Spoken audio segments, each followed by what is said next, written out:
Bonjour à tous, j'espère que vous allez bien. Aujourd'hui, pas de critique de James Bond ou autre, mais celui d'un épisode d'une saga très célèbre. Je veux évidemment parler de Fast and Furious.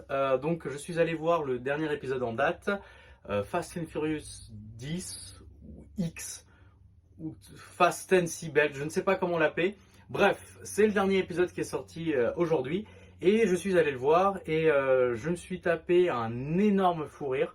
Au début, je me suis dit, bon, je vais pas faire de critique. Et finalement, sorti du cinéma, les larmes aux yeux, tellement j'ai rigolé que je me suis dit, non, non, non, il faut que je dise quelques mots sur ce film. Alors, c'est parti. De quoi il s'agit? Donc, on reprend toute l'équipe de Dominique Toretto qui vit paisiblement à Los Angeles, qui fait des barbecues avec des Corona. Donc, jusqu'à là, tout va bien. C'est la suite directe du 9.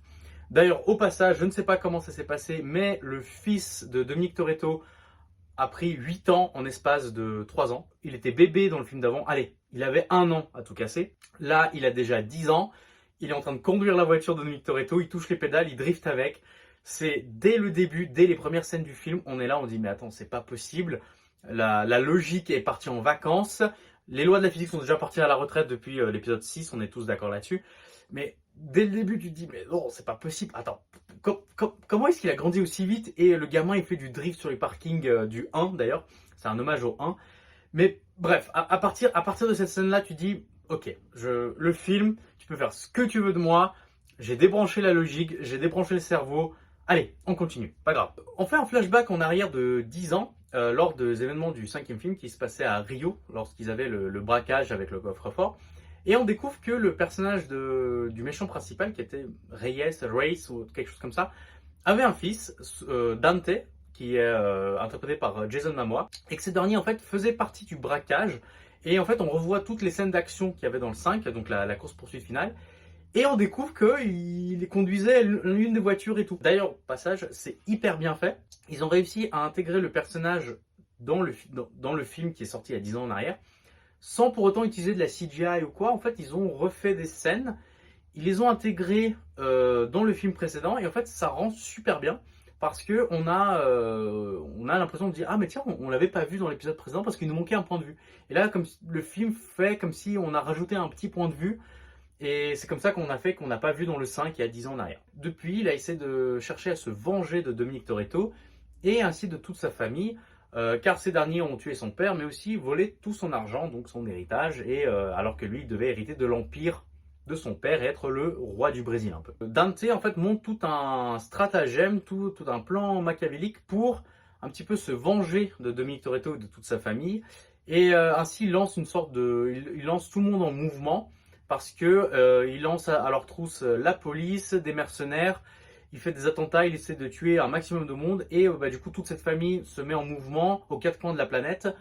Ils se séparent, ils sont divisés en petits groupes les uns les autres. Tout le monde est un peu en mouvement, ils sont un petit peu dépassés par les événements, et ils ont pas mal de gens à leur poursuite, et ils essaient d'échapper à la mort, aux forces de l'ordre, et en même temps essaient de retrouver qui est donc Dante et où est-ce qu'il se cache. Voilà, ça c'est le résumé du scénario, si on peut appeler ça un scénario, mais bon, on va pas s'attarder sur ça. Que dire? Bah, le film est déjà très bien rythmé. Ça c'est clair et net. En fait, on voit pas du tout le temps passer. Alors si, en fait, on voit plutôt le temps passer. Le film dure 2h20. Je suis sorti, j'ai l'impression que j'ai vu un film, j'ai vu Le Seigneur des Anneaux. On a l'impression que ça dure 3h30 le film. En fait, il est constamment, il y a quelque chose qui arrive, il y a constamment une nouvelle aventure, il y a constamment un nouveau truc. On voit que c'est fait pour la génération TikTok. En fait, ils peuvent pas faire un film avec plus de 3 minutes de pause. Vous avez juste des personnages qui discutent, qui dialoguent. Non, non, non, c'est pas possible. Il faut que quelque chose bouge. Il faut que tout le temps, les personnages, ils soient en action, ils bougent, ils fassent quelque chose. Dès qu'ils disent quelque chose, c'est pour avoir une conséquence pour la suite. C'est cool, pour un Fast and Furious, c'est cool.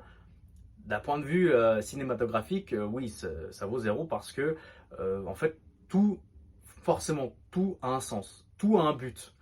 On n'est pas là pour profiter du film, mais chaque petit détail du film est là pour la scène d'après, les événements d'après. Donc on est là, on dit bon, en fait, on doit tout suivre parce que ça va enchaîner sur autre chose. Évidemment, le gros point positif du film, c'est le personnage de Jason Momoa, Dante, qui est juste en roue libre totale, sans mauvais jeu de mots. Clairement, en fait, on lui a donné un chèque de 5 millions ou plus et on lui a dit, écoute, frère, fais ce que tu veux, on s'en fout. Et c'est exactement ce qu'il fait. Il porte le film à lui tout seul. Déjà, c'est le méchant principal. Et de loin, à mes yeux, c'est juste le meilleur méchant de toute la saga. Il est charismatique, il est manipulateur, il est calculateur, bref. Et surtout, chose intéressante, il se mouille pas tant que ça en fait. Il met en place tout ça, mais il est jamais directement impliqué. Et pourtant, on aurait pu se dire, bah en fait, Jason Momoa, il est master aussi quand tu le vois dans Aquaman. Il est aussi balèze que Vin Diesel, que The Rock ou John Cena. Et en fait, il se mouille jamais trop. Il est toujours sur un sort de perchoir. Il observe, il regarde parce que c'est tout lui qui a organisé. Il sait exactement où va, qui, comment, à quel moment. Et lui, non, pas du tout. Et en fait, c'est jouissif parce que on aurait eu l'impression que ce serait un film, enfin un personnage, un méchant bourrin. Et en fait, non, pas du tout. C'est vraiment l'inverse. C'est quelqu'un qui est beaucoup plus posé, beaucoup plus stratège. Et c'est tout à son honneur. Et le deuxième point, c'est qu'en fait, il est totalement imprévisible dans son personnage de Dante en fait. Quand vous le voyez la première fois, il est plutôt menaçant, très manipulateur. Il arrive à contourner des gardes, les retourner à sa cause en espace de quelques secondes. La scène d'après, on le voit habillé n'importe comment avec des couettes en violet lilas dans une voiture violette, totalement en train de avec des ongles vernis. Scène d'après encore, on le voit comme quelqu'un comme un gamin qui s'amuse. Bref, à chaque scène, c'est jouissif parce que on le voit dans un autre personnage en fait. C'est vraiment une nouvelle version de Dante qui apparaît dans chaque scène. Et du coup, on ne sait jamais ce qu'il va faire, comment il va organiser ça, est-ce qu'il va manipuler, qu'est-ce qu'il va faire, est-ce qu'il va utiliser sa force, sa ruse, est-ce qu'il va manipuler d'autres gens. Jason Momoa, lui tout seul, il est incroyable et j'ai hâte de le retrouver dans la suite, parce que j'y viendrai, mais oui, évidemment, c'est le dernier épisode, soi-disant, et en fait, bah là, c'est la première partie, et on va avoir une deuxième partie dans quelques années, dans 2 ans je crois, mais je reviens à la fin. Les effets spéciaux sont super bien faits honnêtement. Beaucoup de scènes sont faites évidemment en vrai, en réel, avec des cascades en voiture. Il y a des effets spéciaux, on les voit à certaines fois, vraiment quand il y a des scènes un petit peu trop rapides ou il y a quelque chose qui ne va pas très bien. Mais globalement, dans la globalité, c'est très bien fait. On est toujours dans le film, on est toujours dans l'action. Maintenant, passons un petit peu au côté négatif du film. Il y en a quand même beaucoup. Tout d'abord, il y a beaucoup trop de personnages. Ils ont rajouté, même on le voit sur l'affiche, il y a énormément de personnages. Donc il y a déjà tous les personnages qu'on avait vus dans le 9, plus ils ont rajouté ces personnages.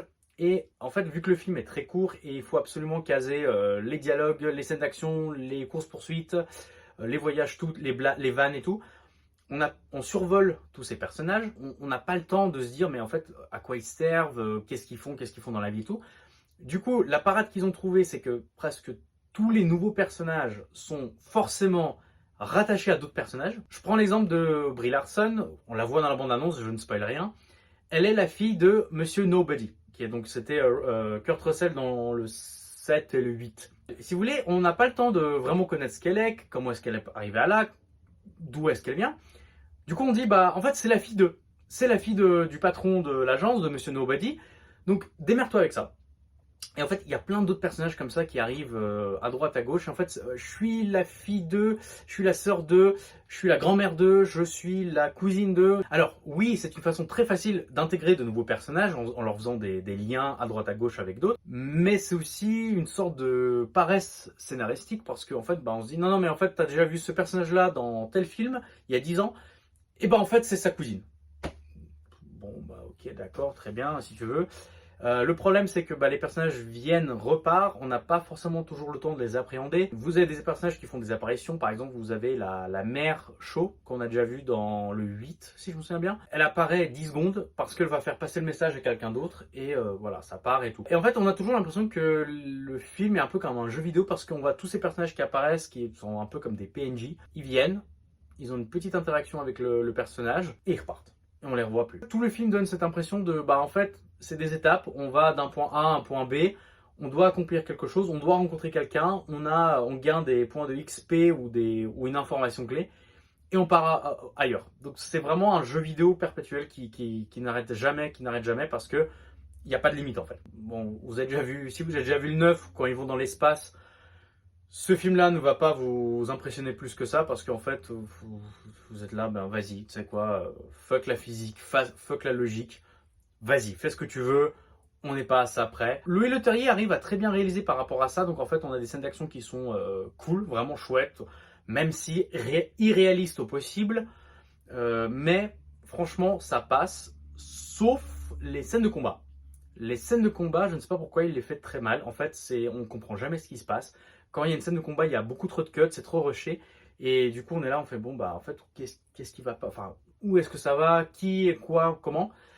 Mais pour le reste, quand il y a des courses-poursuites, c'est vraiment bien fait parce que on a des plans larges, on a des plans serrés, on a des intégrations, des incrustations de fond vert et tout. Non, ça c'est hyper bien fait, rien à dire. Comme toujours, vous avez en plus les cascades dans les Fast and Furious, c'est toujours connu pour leur qualité, donc ça va. Enfin, dernier point qui va me permettre de passer sur un sujet différent par rapport au film, c'est les photos du film. Je ne sais pas qu'est-ce qui est passé par la tête des scénaristes, des chefs décorateurs ou des producteurs ou quoi. Vous avez des photos issues des anciens films. On le voit d'ailleurs dans la bande-annonce. Vous avez Dominique Toretto, il va dans son garage, il a des cadres accrochés au mur.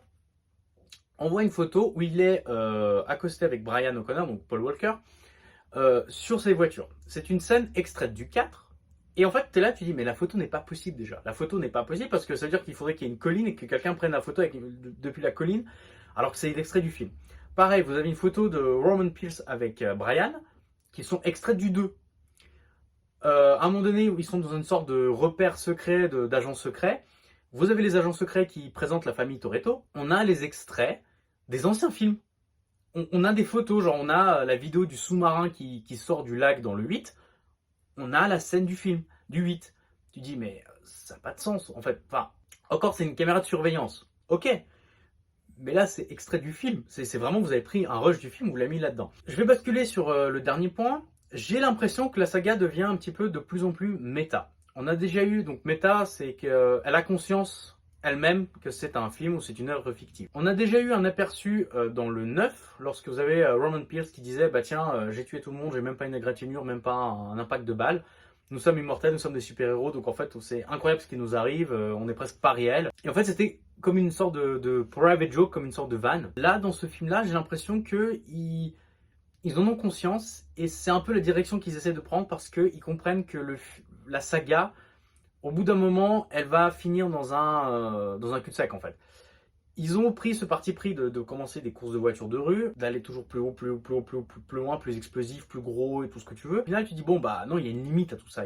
Tu peux pas. On va prendre conscience que c'est une œuvre méta, qu'on est conscient nous-mêmes que tout ce qui se passe n'a plus de sens. Il y a déjà même des vannes sur la famille dans le film lui-même. C'est pas une blague. Vous avez donc tout le monde autour de Dominique Toretto qui fait des vannes sur la famille en mode ouais mais en fait la famille non mais c'est la famille de Toretto hein. Même la voiture c'est la famille, enfin c'est vraiment on fait des vannes et que en fait toute la famille c'est une entité à part entière et que même Dominique Toretto ne peut être identifié que par rapport à la famille quoi. C'est drôle sur le moment mais ça pèse un peu sur le film je trouve et surtout ça pose des questions sur l'avenir de la saga en fait. Qu'est-ce qui va passer par la suite? Sachant que nous avons la grève des scénaristes actuellement aux États-Unis. Alors oui, je sais, vous allez me dire oui, mais la grève des scénaristes ne touche pas la saga Fast and Furious parce qu'il n'y a pas de scénario. Oui, je suis d'accord, mais quand même, il faut qu'il y ait 2-3 dialogues, films de dialogue qui soient écrits. Le problème, qui est un petit peu le même que touche le MCU actuellement, depuis quelque temps, c'est qu'en fait, il n'y a pas de gravité. On est arrivé à un point où les personnages morts revivent. On a eu le cas avec Letty dans le 4, on a eu le cas de Anne dans le 9 du coup, alors que dans le 3 c'était un accident de la route, dans le 6 on apprend que non mais en fait c'est Jason Statham qui l'a tué exprès, et dans le 9 on apprend non mais en fait tout était prévu dès le début et en fait Anne a survécu. Oui alors d'accord je veux bien, mais dans ce cas là, si tu commences à aller dans ce chemin là, toutes les actions que tu fais n'ont plus de conséquences, n'ont plus de gravité, n'ont plus de poids. Ça veut dire que n'importe quel personnage mort peut revivre, n'importe quelle explosion ou danger n'est pas un danger, parce que en fait, tu peux survivre facilement, qu'il suffit que Dominique Toretto soit dans sa voiture pour tout survivre, tout surmonter. À mon avis, c'est ça un peu pour moi la limite de la saga, et on sent que Les autres commencent un petit peu à se détacher, que Vin Diesel prend ça beaucoup trop au sérieux. J'ai trouvé que d'ailleurs Vin Diesel jouait très mal dans ce film-là. Je trouve qu'il est en mode automatique. Oui, je suis désolé, je fais pas mal de références en voiture, mais bon. Il est en mode automatique, j'ai trouvé dans ce film. Il n'a plus aucune expression. Il n'a plus aucune jeu d'acteur, rien. Il a, je crois, dû sourire 3 fois dans le film. Le reste du temps, c'est quasiment des dialogues caricaturaux, quoi, à mort. Et je trouve qu'il a la même expression de visage, il a pris un coup de vieux. Je me demande aussi si c'est pas pour ça qu'il va continuer à fond, tu sais, il veut faire un 10 deuxième partie, un 11. À mon avis, il sent que la fin est proche et qu'en fait, il peut pas faire autre chose que les Fast and Furious. Qu'en fait, toute la saga a pendu sur lui, mais en fait que lui dépend plus de la saga que la saga dépend de lui en fait. Alors je ne sais pas où ça va mener, donc en fait rendez-vous dans 2 ans pour l'épisode 10 deuxième partie. En attendant, j'ai passé un excellent moment, j'ai rigolé mais à tour de bras parce qu'en fait le film est juste du grand n'importe quoi qui ne se prend à aucun moment au sérieux, sauf Vin Diesel. On rit du film, mais on rit de bon cœur parce qu'on se dit, en fait, la pire connerie que tu aurais pu imaginer, le truc le plus improbable qui te viendrait à l'esprit, ils l'ont fait. Ils l'ont fait. Il n'y a plus de logique, il n'y a plus de limite. C'est, viens, on lance la voiture depuis un avion. Alors dans le 7, il est lancé avec des parachutes. Dans celui-là, il n'y a même plus de parachute. C'est pas grave. La voiture l'atterrit comme tu veux. Il tire la bourre avec des hélicoptères et tout. Il saute par-dessus les trucs. Vas-y. Il y a même, à un moment donné, c'était drôle parce que avant le début du film, il y avait la bande-annonce du nouveau Transformers. Et à la fin du film, il y a 2 camions qui arrivent de part et d'autre. Et en fait, c'est exactement les mêmes modèles que Optimus Prime. Donc je me suis dit, putain, en fait, ça se trouve, il y a Optimus Prime qui va sortir. Malheureusement, non, mais franchement, s'il y a Optimus Prime, s'ils font un crossover Fast and Furious Transformers, je suis le premier à y aller. Honnêtement, je paye pour y aller. Mais voilà, la saga, ça arrivé à là, c'est du grand n'importe quoi, honnêtement. Mais c'est drôle. C'est drôle, j'ai passé un excellent moment. J'ai hâte de voir quand même la suite parce que voilà, j'aime bien. À vous de voir. Si vous êtes un fan de la saga, allez le voir quand même, évidemment. Si déjà pour vous, Fast and Furious c'était du n'importe quoi et c'était très beauf, n'allez pas voir celui-là parce que c'est pire. C'est même pire que tous les stéréotypes que vous avez pu imaginer de Fast and Furious, ils sont dedans. Tous les clichés de Fast and Furious, ils sont dedans. À la suite, tout le temps, tout le temps, tout le temps, tout le temps. Les sauts en voiture, vas-y. Les courses poursuites, vas-y. Tout, les blagues et tout, c'est pour les blagues, n'importe quoi et tout. N'hésitez pas à vous abonner et à me dire en commentaire qu'est-ce que vous pensez de la saga Fast and Furious. En général, est-ce que vous aimez ou pas la saga Fast and Furious? Qu'est-ce que vous en pensez? Est-ce que oui, vous êtes attaché ou pour vous non, c'est un gros film de beauf, de bagnole qui a duré beaucoup trop longtemps. Donc voilà. À très bientôt. Ciao.